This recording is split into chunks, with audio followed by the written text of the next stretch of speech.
The text came in at 11:47 p.m., just as I was squinting at spreadsheets that made about as much sense as a Stephen King novel written in Mandarin. "Don't wait up," it read. Classic Marta, always considerate enough to let me know when I was being ditched. I'm Evan Mitchell, 49 years old, and apparently dumber than a box of rocks when it comes to reading the signs. Finance manager at Hennepin Credit Union, which sounds more impressive than it is. Mostly, I push numbers around and pretend they mean something while drinking coffee that tastes like it was filtered through old gym socks. My phone buzzed again. This time it wasn't Marta. It was a screenshot from my neighbor's kid, Tyler, college sophomore with too much time and not enough sense. The image showed a group chat called Wine Moms Gone Wild, with my wife front and center, sharing what she apparently thought were hilarious details about our marriage. "Evan tried to be romantic last night," Marta had written. "Brought me flowers from the gas station and that pathetic little diamond ring he's so proud of. I swear sometimes I feel like I'm married to a discount version of a real man." The responses were worse. Heart-crying laughing emojis, comments about settling for security, and one particularly charming observation. "At least he's consistent, consistently disappointing." I set my phone down and stared at the computer screen. The numbers blurred together like they were trying to escape. Can't say I blamed them. "Well," I said to the empty house, "guess I should have sprung for cubic zirconia and a timeshare in hell." The next morning brought more delightful surprises. Marta was already gone. Early meeting, she'd said the night before, though her early meetings had been getting more frequent and lasting longer. I found her purse on the kitchen counter, unzipped and spilling its contents like it was throwing up secrets. Among the usual debris of receipts and lip balm was a car key I'd never seen before.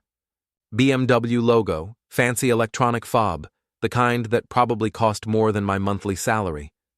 Our driveway held exactly one vehicle, my 10-year-old Honda Civic with the passenger door that stuck and the air conditioning that worked when it felt like it.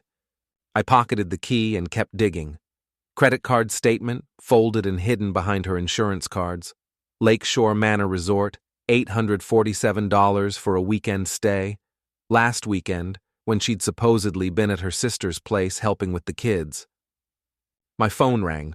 Work. "Mitchell, where the hell are you?" My boss, Gary, sounded like he'd been gargling gravel in disappointment. "The Morrison account needs those reports by noon." "On my way," I lied, still staring at the receipt. Lakeshore Manor was about 40 minutes north, tucked away in the kind of scenery that rich people liked to pretend made them interesting. I'd driven past it a few times, one of those places with circular driveways and valet parking, where they probably charged $20 for a hamburger and called it artisanal. The BMW key felt warm in my pocket as I drove the Civic north, its engine making the kind of noise that suggested it was held together by hope and duct tape. The radio crackled with morning talk shows full of people who seemed to think their opinions mattered. I turned it off and listened to the engine wheeze instead. Lakeshore Manor looked exactly like I'd expected. All glass and timber and the kind of architectural pretension that screamed, "We have more money than taste." The parking lot was full of cars that cost more than most people's houses. And there, parked like it owned the place, was a silver BMW sedan that matched the key in my pocket. I pulled into a spot 3 spaces away and sat there for a minute, engine ticking as it cooled.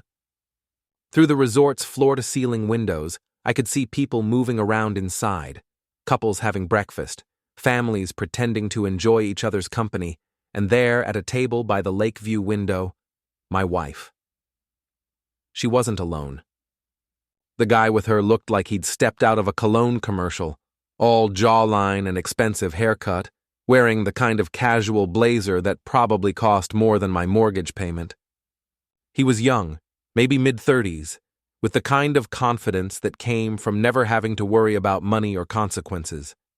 They were laughing about something, heads close together, her hand resting on his arm like it belonged there. She looked happier than I'd seen her in years. I got out of the car and walked over to the BMW. Nice car, had to admit.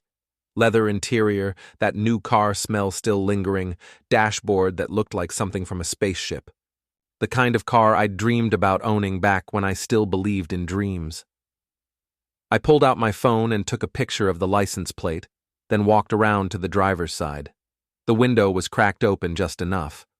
I slipped a business card through the gap, one of my old ones from when I'd briefly tried selling insurance on the side. On the back I wrote, "Nice car. Shame about the owner." But that didn't feel like enough. I walked back to my Honda and popped the trunk. Among the jumper cables and emergency flares, I found what I was looking for, a small folding knife I kept for opening packages and cutting rope. The kind of tool every practical man carried, and the kind that could accidentally puncture a tire if you weren't careful. The BMW's front tire went down with a satisfying hiss. I was back in my car and halfway to the highway when my phone buzzed with a text from an unknown number. "You have no idea what you're up against." Work was a special kind of hell that Tuesday. Gary had been riding my ass about the Morrison report since I walked in 2 hours late, and somehow word had gotten around about Marta's little social media adventure. Jennifer from accounting kept giving me these pitying looks, like I was a wounded animal she wanted to put out of its misery. "Rough night?" asked Dave from loans, sliding up to my desk with that fake, concerned expression people wore when they were fishing for gossip. "Every night's rough when you're married to perfection," I said, not looking up from my computer. "Some of us just aren't worthy of the privilege." Dave laughed like I'd made a joke. I hadn't. The anonymous texter had been busy. 3 more messages since the tire incident. She's not the only one laughing at you. Check her Instagram. And my personal favorite, your kids know too. I didn't check Instagram. I wasn't ready for that level of public humiliation. Instead, I buried myself in spreadsheets and tried to pretend the numbers meant something. They didn't, but at least they were honest about it. Lunch came and went. I ate a sad sandwich at my desk while scrolling through Marta's Facebook page, looking for clues I'd missed. Her posts were all the usual suburban mom stuff, inspirational quotes about strong women, pictures of expensive coffee, complaints about traffic, nothing obviously incriminating, but then again, cheaters had gotten smarter about digital footprints. It was the comments that told the story. Her friends, women I'd known for years, had barbecues with, exchanged Christmas cards with, were all speaking in code. "You deserve better," and "some people don't appreciate what they have," and "time to focus on your happiness for once." I was apparently the "some people." My phone rang. Marta. "Hey," she said, voice bright and cheerful like nothing had happened. "How's your day going?" "Oh, you know. Living the dream. How was your early meeting?" A pause, just long enough to be suspicious. "Good. Productive. Listen, I'm going to be late tonight. Client dinner." "Another one? You've had a lot of those lately." "It's a big account," she said, and I could hear the edge creeping into her voice. "Some of us take our careers seriously." "Right. Wouldn't want to disappoint the clients." "What's that supposed to mean?" "Nothing. Just saying it's good that you're so dedicated." She hung up on me. I stared at the phone for a minute, then opened my desk drawer and pulled out the BMW key. Still there, still real, still proof that my wife was screwing around with someone who could afford better cars and probably better everything else. The gym was my next stop after work. Sweeney's Boxing, tucked between a dry cleaner and a check-cashing place on University Avenue. Not the kind of place you'd find in the suburbs, but it was real in a way that most of my life wasn't. The smell of sweat and leather, the sound of gloves hitting bags, the honest simplicity of hitting something until it stopped moving. Louise was working the heavy bag when I walked in, throwing combinations that would have put most men in the hospital. She was 32, built like a middleweight fighter, with the kind of attitude that suggested she'd rather punch her problems than talk about them. We'd been workout partners for about 6 months, ever since she'd moved to Minneapolis from Detroit. "You look like shit," she said without stopping her routine. Thank you. That's exactly what my ego needed today. Rough day at the office? Or did your wife finally figure out you're on to her? I stopped halfway to the locker room. What? Louise finished her combination and turned to face me, unwrapping her hands. Come on, Evan. You've been walking around here like a kicked dog for weeks. Either you're having a midlife crisis, or your marriage is in the toilet. Since you drive a 10-year-old Honda and wear the same 3 shirts to work, I'm guessing it's not the sports car and trophy girlfriend kind of crisis. Is it that obvious? To anyone who's paying attention. She tossed her wraps into her gym bag and grabbed a towel. So what's the story? Caught her texting someone? Found receipts? Or did you just finally notice that she talks to you like you're something she scraped off her shoe? I pulled out my phone and showed her the screenshot Tyler had sent. Louise read it, her expression getting darker with each line. Jesus Christ, she said when she finished. Your wife's a real piece of work.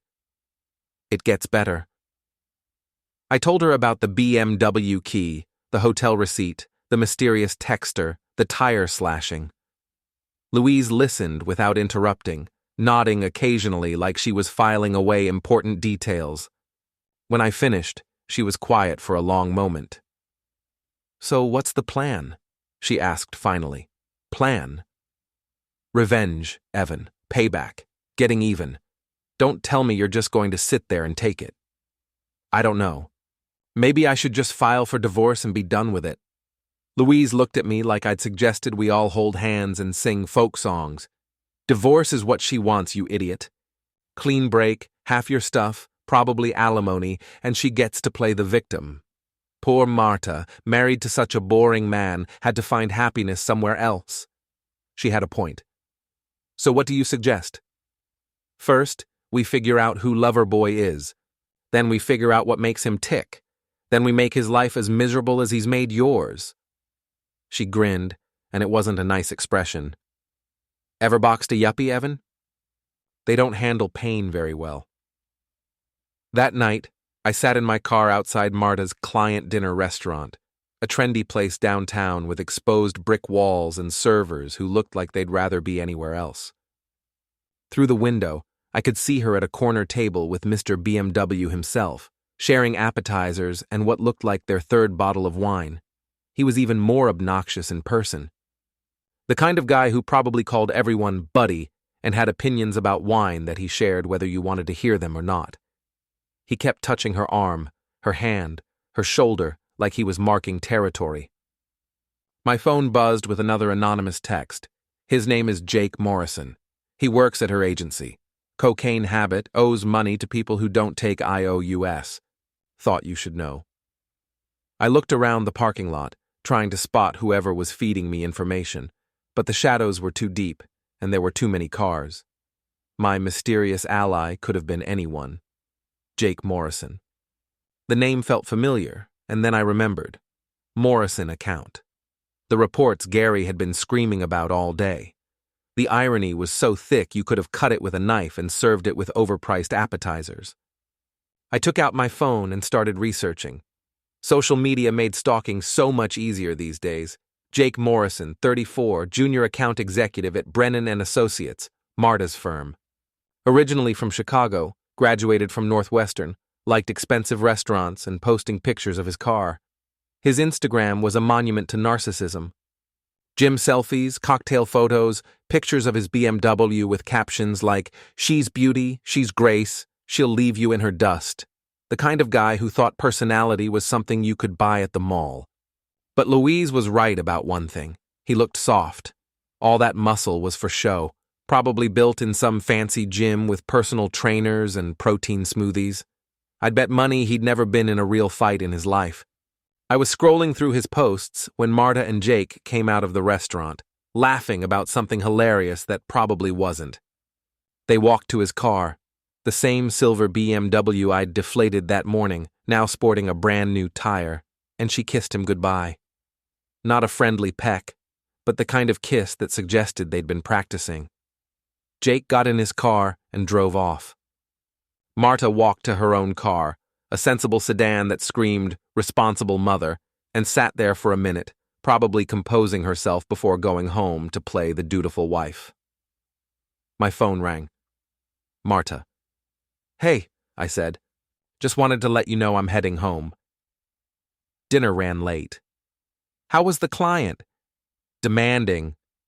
You know how it is." "Yeah," I said, watching her check her lipstick in the rearview mirror. "I'm learning." The next morning, I woke up with a clarity I hadn't felt in years. Maybe it was the lack of sleep, or maybe it was finally accepting that my marriage was beyond repair, but something had changed overnight. The pain was still there, but it had solidified into something sharper and more practical. Anger. Marta was already gone when I got to the kitchen. Another early meeting, she'd mumbled before disappearing into the bathroom. I made coffee and sat at the kitchen table, looking at the stack of bills and bank statements she'd left out. Joint checking account, joint savings, joint credit cards. Everything we'd built together over 23 years of marriage. Time to change that. I called the bank first. "Hi, this is Evan Mitchell. I need to make some changes to my accounts." It took 3 hours and a trip to the branch office, but by noon I'd moved half of our joint savings into a new account with only my name on it. The checking account I left alone. No point in tipping my hand too early, but I removed Marta as an authorized user on my credit cards and changed all the passwords on our online accounts. Then I called work and told Gary I was taking a sick day. He wasn't happy, but Gary was never happy about anything, so that didn't change much. My next stop was Jake Morrison's office building. Brennan and Associates occupied 3 floors of a glass tower downtown, the kind of place where people wore expensive suits and had strong opinions about coffee. I parked across the street and waited. Jake emerged around 12:30, probably heading to lunch at some place that served $20 salads. He walked like he owned the sidewalk, checking his phone and ignoring everyone around him. The kind of self-absorbed asshole who'd cut you off in traffic and then flip you off for being in his way. I followed him to a trendy bistro 6 blocks away. He met 2 other guys there, co-workers from the look of their identical expensive haircuts and casual blazers. I took a table near the back and ordered coffee while I watched them talk shop and compare watches. Jake was loud. The kind of loud that came from thinking everyone wanted to hear what you had to say. He talked about clients like they were idiots, about women like they were conquests, and about money like it was the only thing that mattered. Within 20 minutes, I'd learned that he was behind on his car payments, had a standing appointment with someone called Tony, who wasn't his barber, and thought Marta was totally DTF but playing hard to get. Classy guy. I was finishing my coffee when Jake excused himself to the bathroom. His phone was sitting on the table, face up, unlocked. His lunch companions were deep in conversation about some account they were trying to land. I walked past their table on my way to pay the check, bumped Jake's chair, and palmed his phone. The whole thing took maybe 2 seconds. In the bathroom, I scrolled through his messages. Nothing too incriminating with Marta, they were being careful, but plenty of other interesting stuff. Texts with Tony about money he owed, messages with other women that suggested Marta wasn't his only side project, and a group chat with his buddies where he'd shared some very unflattering opinions about their boss. I forwarded the good stuff to my own inbox, double-checking to make sure the files attached correctly before slipping his phone back into my jacket pocket. A quick glance around the cafe confirmed no one had noticed. His friends were too busy laughing at their own recycled jokes, and Jake himself was leaning back with that smug grin of his, like the whole world was just an audience applauding his mediocrity. I walked over, deliberately casual, and let the phone slide from my hand onto the floor beneath his chair. Then I crouched, picked it up, and put on my best friendly stranger face. "Hey, you dropped this," I said, offering it to him like I'd just saved his life. Jake looked at the phone, then at me, as if calculating whether to acknowledge my existence. After a moment, he took it. "Thanks, man. Appreciate it." His tone was polite enough but empty, the kind of automatic response you give to a cashier or a waiter. "No problem," I said, smiling faintly. "Nice phone. I've got the same model that should have opened a door, some excuse for small talk. But Jake wasn't interested. He gave me that dismissive half-smile people reserve for nobodies and turned back to his buddies who were already neck-deep in some story about office politics. Perfect. The less he noticed me, the better. That evening, after dinner, after Marta had gone upstairs to shower, I sat at my desk with the glow of the computer screen painting the room in pale blue. A new email account, a fresh mask with no history, no ties to me, just one more anonymous voice among millions. The subject line I typed was short, sharp, impossible to ignore. Thought you should know. In the body, I pasted the screenshots of Jake's group chat, each one uglier than the last. There was his little masterpiece about Patricia Brennan, the founder of the agency, a woman who'd clawed her way up from nothing. Jake had written that she was a dried-up old bastard who wouldn't know good marketing if it bit her on her saggy ass. Charming, really. I stared at the words for a moment before hitting send, imagining Patricia's face as she read them. She was known for her zero-tolerance approach to betrayal and disrespect. Jake had just dug his own grave. I was merely handing her the shovel. Afterward, I shut the laptop, poured a glass of wine, and went to stir the pasta sauce simmering on the stove. The smell filled the kitchen, warm and ordinary, almost enough to disguise the storm I'd just set in motion. Marta came home a little after 8, her heels clicking on the tile before she dropped her purse on the counter. She looked frazzled, like she'd spent the entire day putting out fires only to have them flare up again. "Rough day?" I asked, tasting the sauce and pretending to be the concerned husband. "You could say that," she sighed, collapsing into a chair. "One of our junior executives got fired today." "Oh yeah? What happened?" I asked, though I already knew. "Jake Morrison," she said, rubbing her forehead. "Apparently he'd been bad-mouthing Patricia to clients and coworkers. Someone sent her screenshots of some pretty nasty stuff he'd been saying." I nodded slowly, keeping my expression neutral. "That's terrible. I hope it doesn't affect your workload." "It does," she admitted. "I was working closely with him on several accounts. Now I'll have to pick up the slack." "I'm sorry to hear that," I said, and for a second I almost meant it. Maybe this is a good time to take a step back. Focus on family for a while. She shot me a look sharp enough to cut glass. Focus on family? Evan, I'm trying to build a career here. Some of us can't just coast through life in middle management. There it was, the contempt she'd been hiding behind polite smiles. I'd suspected it for months, but hearing it out loud was strangely liberating. "You're right," I said, my voice even. "Some of us have to work harder to succeed."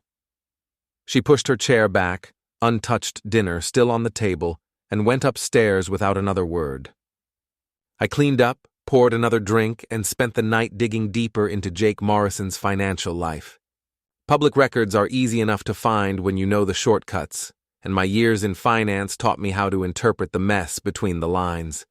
Jake was drowning. Car payments 3 months overdue.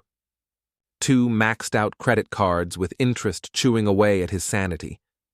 A small claims judgment against him from one Anthony Castellano, probably the Tony mentioned in those texts.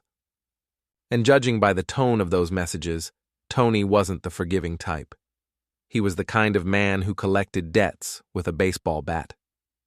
Just after midnight, my anonymous benefactor, the mysterious hand feeding me this treasure trove, sent another message, short and lethal. Jake's been using company credit cards for personal expenses. Receipts attached. The files were damning. Lavish dinners at upscale restaurants charged to client entertainment hotel bookings that didn't line up with any business trips. Jewelry purchases, boutique clothing, each receipt another nail in Jake's coffin. I packaged it neatly, forwarded it all to Patricia Brennan, and added a brief note. More information about Jake Morrison. Thought you should know he's been stealing from your company. When I finally crawled into bed, I slept deeper than I had in months. Morning brought the fallout. Marta was already at the kitchen table, her eyes red, her phone clutched in both hands like it was a lifeline. "What's wrong?" I asked, pouring myself coffee, keeping my voice calm. She looked up at me, tears threatening. "Jake, one of my coworkers, he's been arrested." Embezzlement. The police came to the office this morning. "That's awful," I said, masking the satisfaction bubbling in my chest. "Were you close?" She hesitated before answering, and in that pause, I saw the truth she was trying to bury. "We worked together on some projects. I can't believe he would do something like this." "People aren't always what they seem," I said softly. "Sometimes the ones closest to us are hiding the biggest secrets." She stared at me for a long time, as though trying to decode my words, trying to decide if I knew more than I was admitting. Then she grabbed her purse and keys and left for work without saying goodbye. I called in sick again and drove to Sweeney's gym. The place smelled like sweat, leather, and determination. Louise was already there, hammering the speed bag with brutal precision, her rhythm steady and sharp. "You look better," she said when she spotted me. "Less like a kick dog, more like a dog that's figured out how to bite back." I gave her a thin smile. "Jake Morrison got arrested yesterday." Louise stopped hitting the bag and turned to face me. "The boyfriend? What for?" "Embezzlement. Turns out he'd been using company credit cards for personal expenses." "And how exactly did that information find its way to his boss?" "Anonymous tip, concerned citizen and all that." Louise grinned. "I like this new version of you, Evan." "What's next?"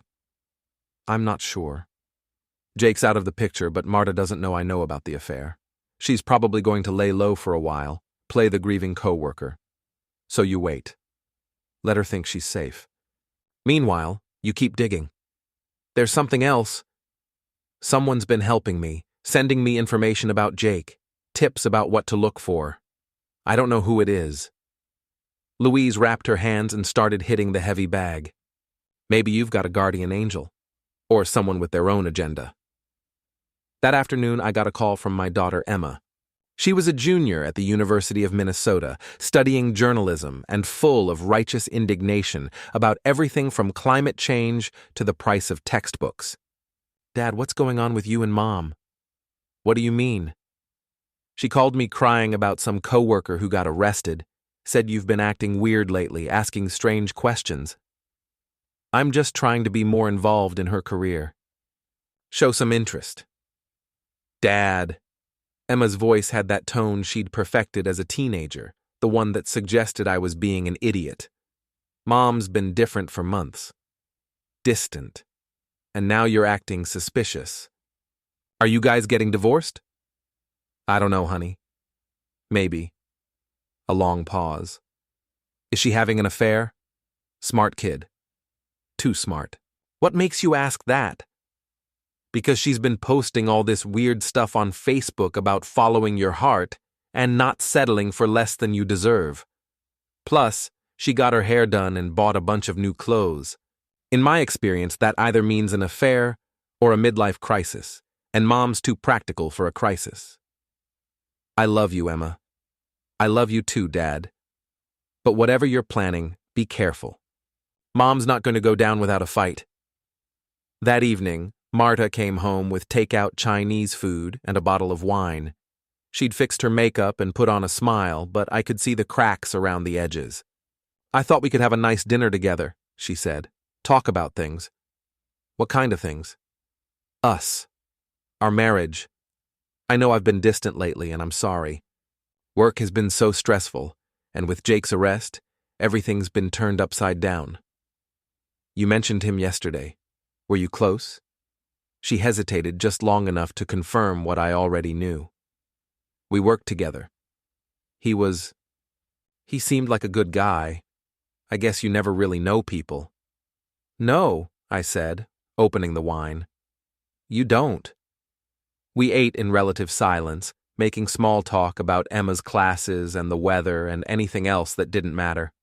Marta kept trying to steer the conversation toward our relationship, but I wasn't ready for that discussion yet. After dinner, She went upstairs to take a bath.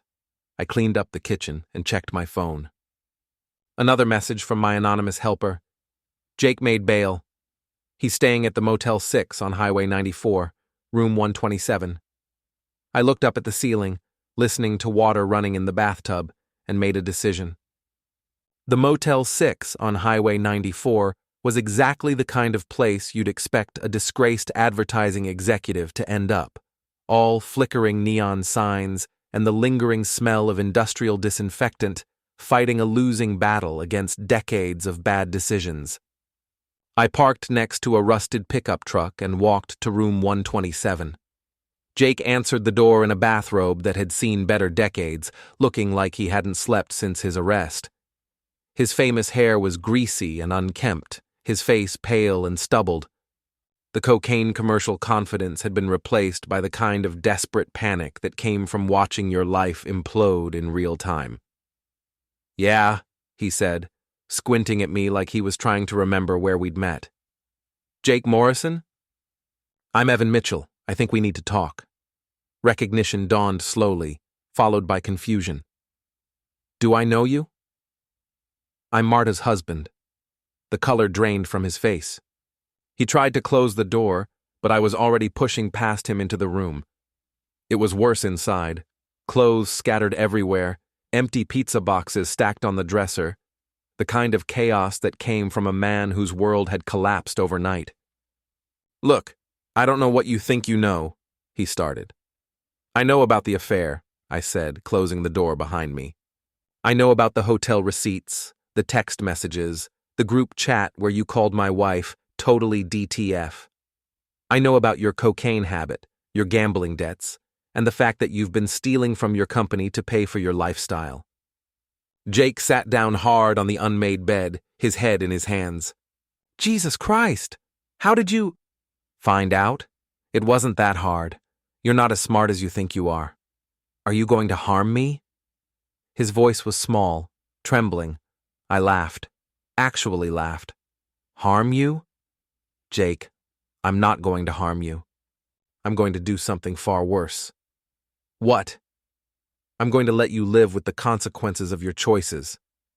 I pulled out my phone and showed him a screenshot of his text messages with Tony Castellano.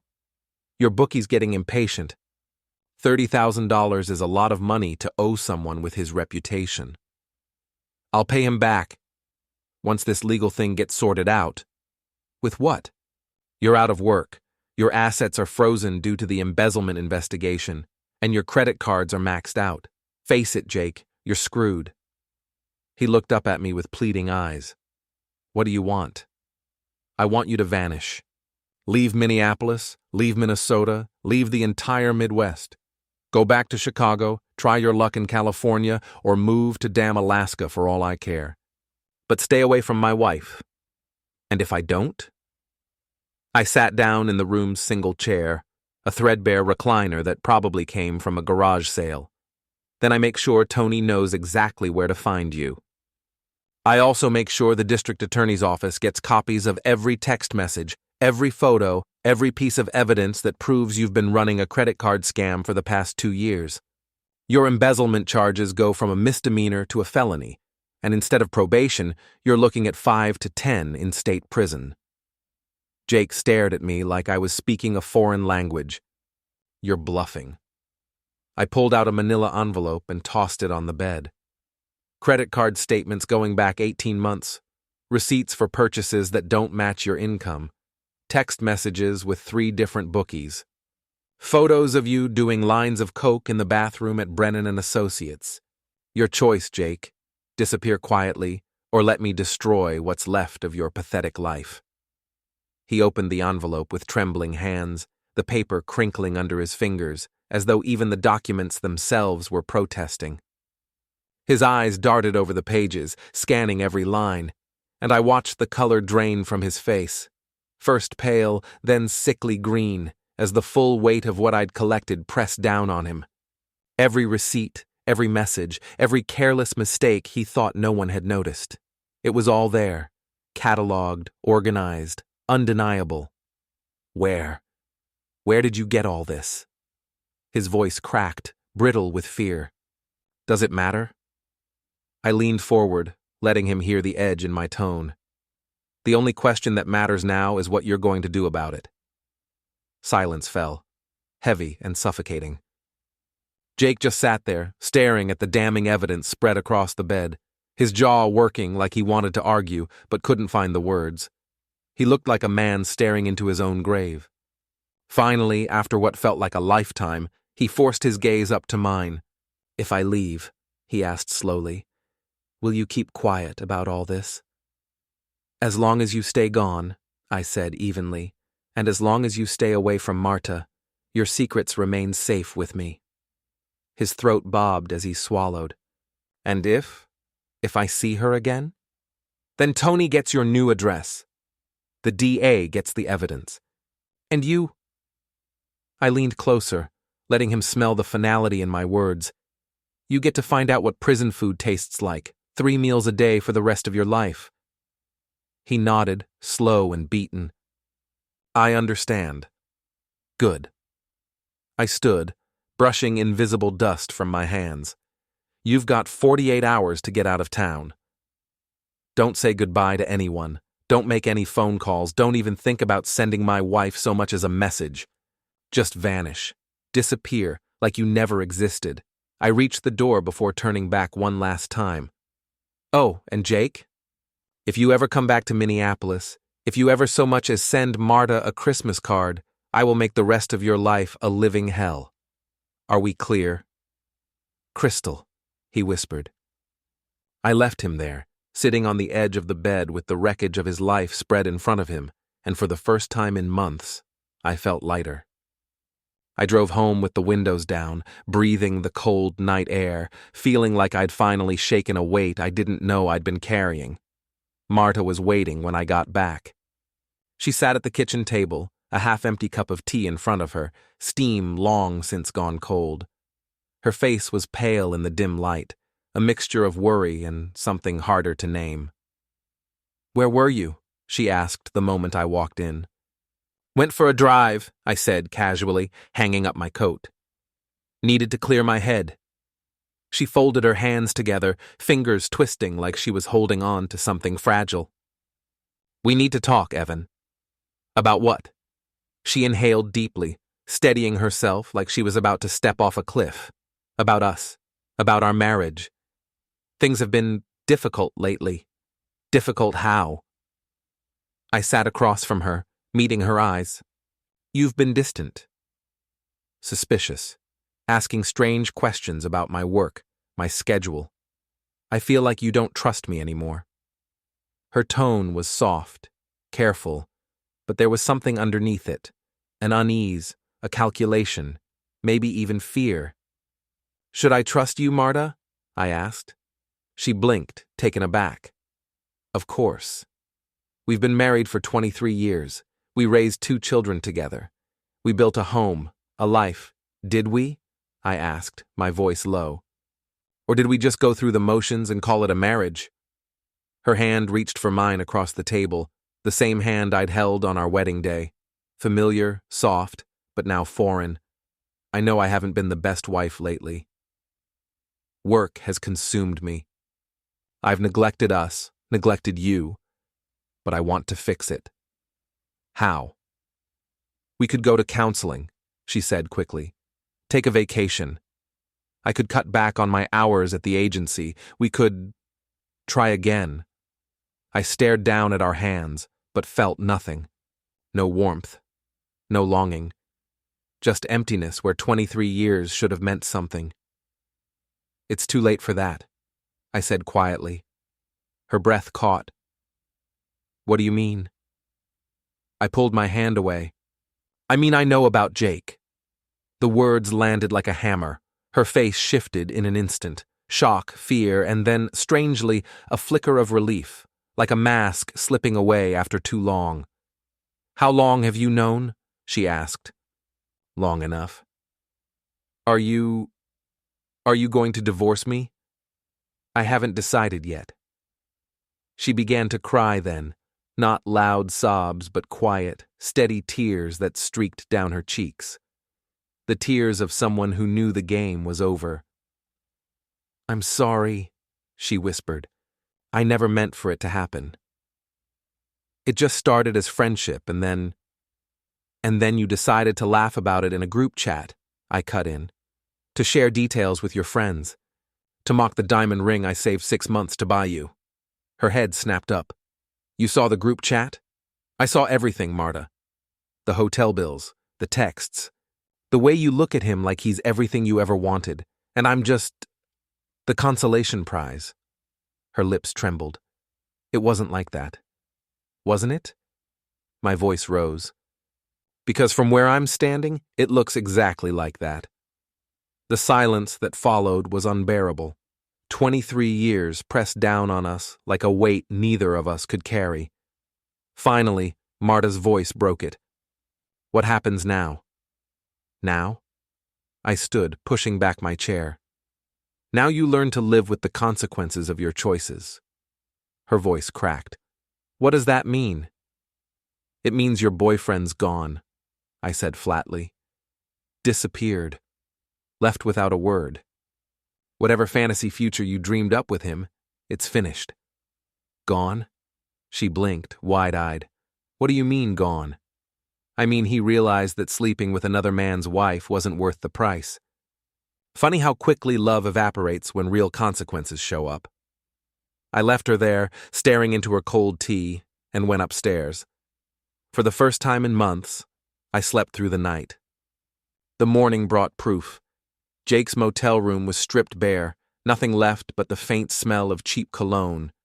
The clerk said he'd checked out before dawn, paid in cash, left no forwarding address. Marta spent the day unraveling. She called his phone, only voicemail. She emailed, checked his socials, even called the jail to see if he'd been arrested again. Nothing. Jake Morrison was gone as though he'd never existed. By evening, she was pacing the house like a trapped animal, her eyes red, her voice breaking.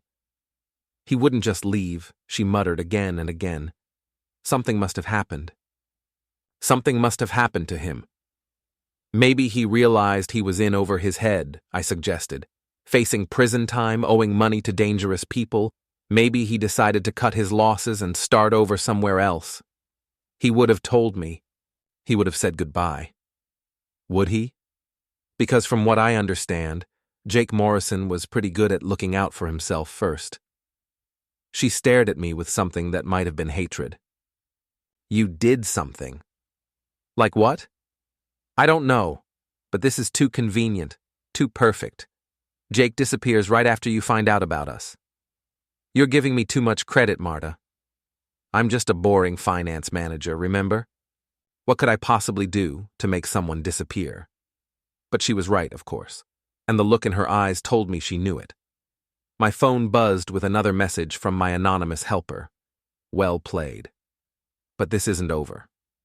There's more you need to know. I looked at the message and felt a chill run down my spine.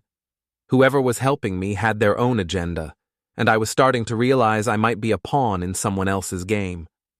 But that was tomorrow's problem. Tonight, I had a wife to watch suffer, and I was surprised by how much I was enjoying it. The anonymous messages stopped for 3 days after Jake disappeared, leaving me in an uncomfortable silence that felt more ominous than helpful. Marta had moved through the house like a ghost, checking her phone obsessively and jumping every time it rang. She'd called in sick to work twice, something she'd never done in all the years I'd known her. On Thursday evening, the silence broke. Meet me at Lakeshore Manor tomorrow at 8 p.m. Come alone. It's time you learned the truth about everything. I stared at the message, trying to decode its meaning. Lakeshore Manor, where I'd first seen Marta with Jake, where this whole mess had started. Someone wanted to meet me there, someone who claimed to know the truth about everything. I should have been suspicious, should have recognized it as a trap. Instead, I felt a strange sense of anticipation, like I was finally going to get answers to questions I hadn't even known I was asking. Friday dragged by with the kind of institutional tedium that made office work feel like a form of slow-motion torture. Gary was on another rampage about quarterly reports. Jennifer from accounting was still giving me those pitying looks, and Dave from Loans kept trying to get me to join him for drinks so he could pump me for gossip about my imploding marriage. I left work at 5 and drove home to find Marta's car gone and a note on the kitchen counter. Gone to my sister's for the weekend. Need some space to think. Perfect timing. I grabbed a quick dinner and drove north to Lakeshore Manor, arriving just as the sun was setting over the lake. The parking lot was nearly empty, a few expensive cars scattered around like abandoned chess pieces. I parked in the same spot I'd used the week before and walked toward the resort's main entrance. The lobby was all polished wood and understated elegance, the kind of place where they charged you $50 for a hamburger and made you feel grateful for the privilege. A hostess with the kind of smile they taught in customer service training asked if I needed help. "I'm meeting someone," I said. "They should already be here." "Of course, sir." The private dining room is just through those doors. Private dining room. Someone had gone to considerable expense to arrange this meeting. I pushed through the doors and found myself in a smaller room overlooking the lake, with a single table set for two. Sitting at the table with her back to me was a woman with shoulder-length blonde hair wearing an expensive-looking black dress. She turned as I approached, and I felt the bottom drop out of my world. Victoria Brennan.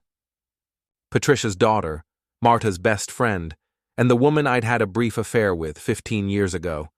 The affair that had ended her marriage and nearly destroyed mine. "Hello, Evan," she said, gesturing to the empty chair across from her. "Thank you for coming." I sat down slowly, my mind racing to process this revelation. "You're my anonymous benefactor." "Guilty as charged." She smiled, but it wasn't a pleasant expression. "I've been watching you for months, waiting for the right moment to make my move." "Your move?" "My revenge, Evan. The same thing you've been pursuing, just on a larger scale." A waiter appeared and poured wine without being asked, then disappeared as silently as he'd come. Victoria raised her glass in a mock toast. To old friends and older grievances. I didn't touch my wine. "What do you want, Victoria?" "What I've always wanted. To make you pay for destroying my life." "Your life?" "You were the one who came on to me. You were the one who suggested we meet at that hotel. And you were the one who told your wife about it. You were the one who made sure Patricia found out, who turned my own mother against me." The memory came flooding back, the guilt, the panic, the desperate attempt to save my marriage by confessing everything to Marta. She'd been devastated, but eventually forgiven me. Victoria hadn't been so lucky. "Your mother found out because you were careless," I said. "You left hotel receipts in your purse, charged dinners to the company credit card." "I didn't have to tell her anything." "But you did tell her. You told Marta, and Marta told my mother, and my mother fired me from the company I'd helped build. My husband left me, my friends abandoned me, and I lost everything. That was 15 years ago, Victoria. Why now?"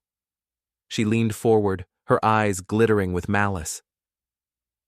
"Because I've spent 15 years planning this moment. 15 years watching you live your comfortable little life while mine fell apart. And when I saw the opportunity to use your wife's infidelity against you, I couldn't resist. You orchestrated the affair. I encouraged it. Marta was already unhappy. That part was real. But Jake needed a little push to pursue a married woman, and Marta needed someone to tell her she deserved better than a boring finance manager who'd cheated on her years ago. The pieces were falling into place now. You introduced them. At a company party 6 months ago. Jake was new, ambitious, and exactly the kind of man who'd appeal to a woman having a midlife crisis. All I had to do was make sure they ended up alone together, maybe mention that Marta's marriage wasn't as solid as it looked. And then you fed me information about Jake, helped me destroy him. That was the beautiful part. I got to watch you turn into exactly the kind of man you always claimed you weren't. Vindictive, manipulative, cruel. You destroyed Jake Morrison with the same cold efficiency you used to destroy my marriage. I felt sick. Not because of what I'd done to Jake. He deserved everything he got, but because Victoria was right. I had become someone I didn't recognize, someone I wouldn't have liked 6 months ago. "So what now?" I asked. "You've had your revenge. Jake's gone, my marriage is over, and I've become the villain in my own story. Are we even?" Victoria laughed, a sound like breaking glass. "Even? Oh, Evan, we're nowhere near even." This was just the opening act.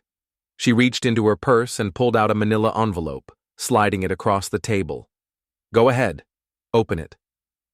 Inside were photographs, me following Jake, me slashing his tire, me entering the motel room. There were also printouts of text messages, bank records showing the money I'd moved, and a detailed timeline of everything I'd done over the past 2 weeks. "Impressive detective work," I said. "I hired the best." "Did you know that threatening someone with physical violence is assault, even if you don't actually hurt them? And that manipulating someone into leaving the state to avoid criminal charges could be considered witness tampering? You're bluffing." "Am I?" "Jake Morrison is prepared to testify that you threatened him, extorted him, and forced him to flee Minneapolis. The district attorney would be very interested in that testimony, especially since it would help their case against him. Jake's a criminal. No one would believe him. Maybe not by himself.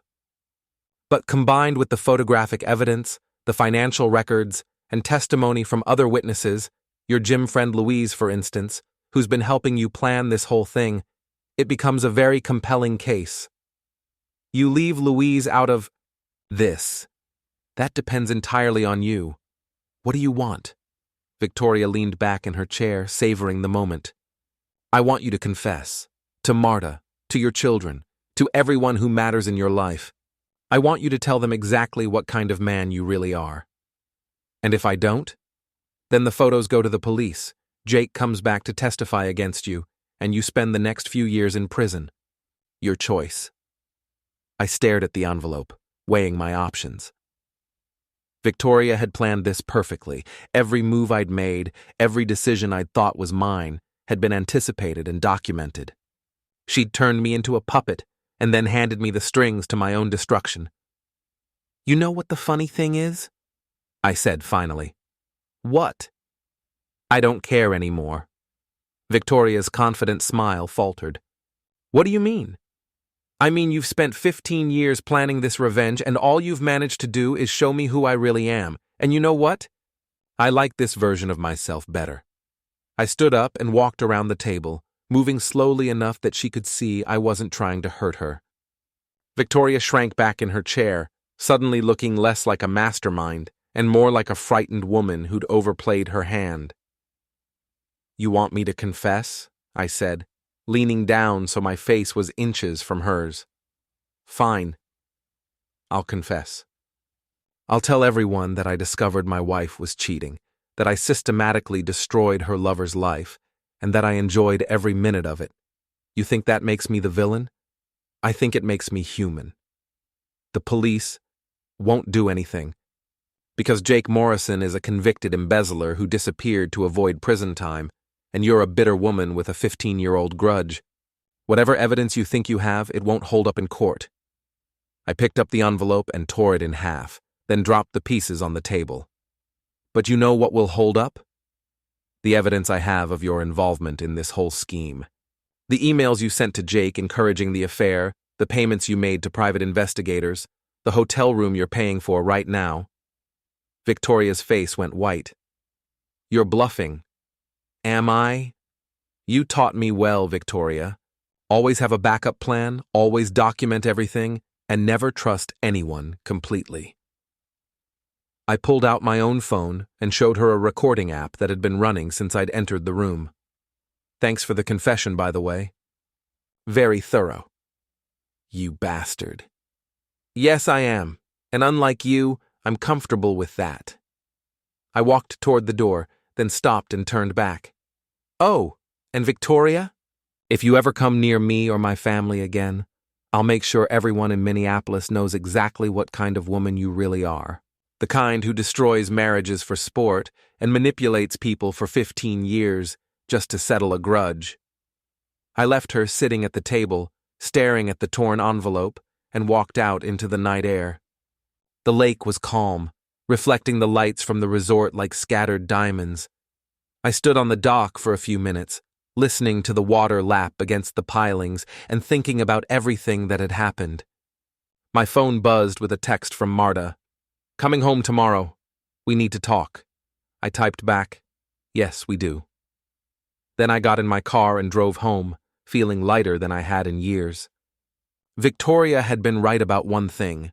I had become someone different over the past few weeks. Someone harder, more calculating, willing to hurt people who hurt me. But she'd been wrong about something else. I wasn't ashamed of who I'd become. I was proud of it. The old Evan would have forgiven Marta, gone to counseling, tried to rebuild a marriage that had been broken for years. The new Evan had better plans. I spent Saturday preparing for Marta's return. I gathered all the evidence of her affair, the hotel receipts, the credit card statements, the screenshots of her social media posts, and organized them into a neat file. I printed out copies of our financial records, highlighting the accounts I'd moved into my name. I even wrote a list of questions I wanted to ask her, things I'd been too hurt or too proud to say before. Marta came home Sunday evening, looking like she'd aged 5 years in 3 days. She set her overnight bag by the door and stood there awkwardly, like she wasn't sure she was welcome in her own house. "How was your sister's?" I asked. "Fine. We talked about things." "What kind of things?" "About us. About what I've done. About what happens next." I gestured to the living room. "Let's sit down." We took opposite ends of the couch, the same couch where we'd watched movies with the kids, where we'd talked about dreams and plans and all the things we thought our future would hold. Now it felt like a neutral zone between two warring countries. "I know you know about Jake," Marta said finally. "I know a lot of things.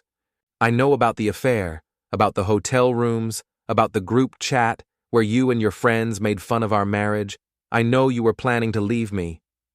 "I wasn't—" "Don't lie to me anymore, Marta. We're past that now." She nodded slowly. "You're right. I was going to ask for a divorce." "Was? Jake's gone." He disappeared without saying goodbye, without any explanation. I don't know where he is or why he left. Maybe he realized he was in over his head. Maybe he decided a married woman with 2 kids wasn't worth the complications. Or maybe someone made him leave. I looked at her steadily. "What are you suggesting?" "I'm suggesting that you're not as helpless as you pretend to be. I'm suggesting that Jake didn't just disappear, he was made to disappear. That's a serious accusation." "It's not an accusation. It's a statement of fact." She leaned forward, studying my face. "The question is, what did you do to him?" "I had a conversation with him." Man to man. I explained that his relationship with my wife was causing complications for everyone involved, and suggested that he might be happier starting over somewhere else. "And he just agreed to leave?" "He's not as tough as he looks, Marta. When faced with actual consequences for his actions, he folded like a cheap suit." She was quiet for a long moment, processing this information. "So what happens now?" "Now you decide what you want to do. You can file for divorce, try to take half of everything I've worked for, and spend the next few years fighting over custody and alimony. Or you can accept that our marriage is over and work with me to end it as cleanly as possible." What does cleanly mean? I handed her the financial documents I'd prepared. "It means you get the house, your car, and your retirement account. I get my retirement account, my car, and enough liquid assets to start over somewhere else. That's not half. No, it's not. But it's more than you'll get if this goes to court and your affair becomes public record. It's more than you'll get if Emma and Ross find out their mother was cheating on their father and bragging about it to her friends." Marta's face went pale. "You wouldn't." "I would. I will. Unless you make this easy for both of us." She looked at the documents, scanning the numbers and terms I'd outlined. "This is blackmail. This is reality. You made choices, Marta. You chose to have an affair. You chose to humiliate me publicly. You chose to plan a future that didn't include me. Now you get to live with the consequences of those choices. And what about your choices? What about the things you've done? What things? Whatever you did to make Jake disappear. Whatever you're planning to do to me. I stood up and walked to the window, looking out at the suburban street where we'd raised our children and pretended to be happy. I'm not planning to do anything to you, Marta. I'm planning to move on with my life and let you move on with yours. The difference is, I'm going to do it on my terms, not yours. She was crying now, the kind of tears that came from realizing you'd lost a game you didn't know you were playing. I never meant for it to happen this way. But it did happen this way. And now we deal with it. I turned back to face her, and for a moment, I felt something that might have been pity. She looked small and defeated, nothing like the confident woman who'd been mocking our marriage in group chats just weeks ago. Sign the papers, Marta. Let's end this with whatever dignity we have left. She picked up a pen with shaking hands and signed her name at the bottom of each page. When she finished, she looked up at me with something that might have been respect. I underestimated you, she said. Yes, you did. A lot of people have made that mistake lately.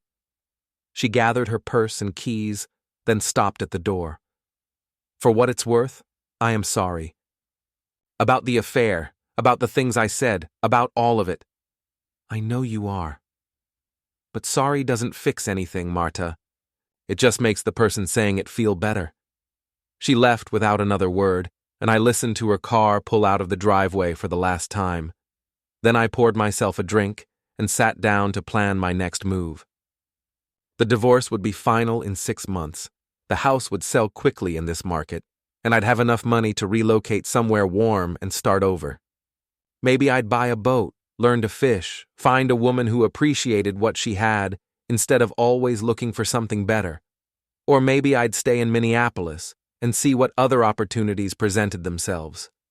I'd discovered I had a talent for strategic thinking, for reading people and manipulating situations to my advantage.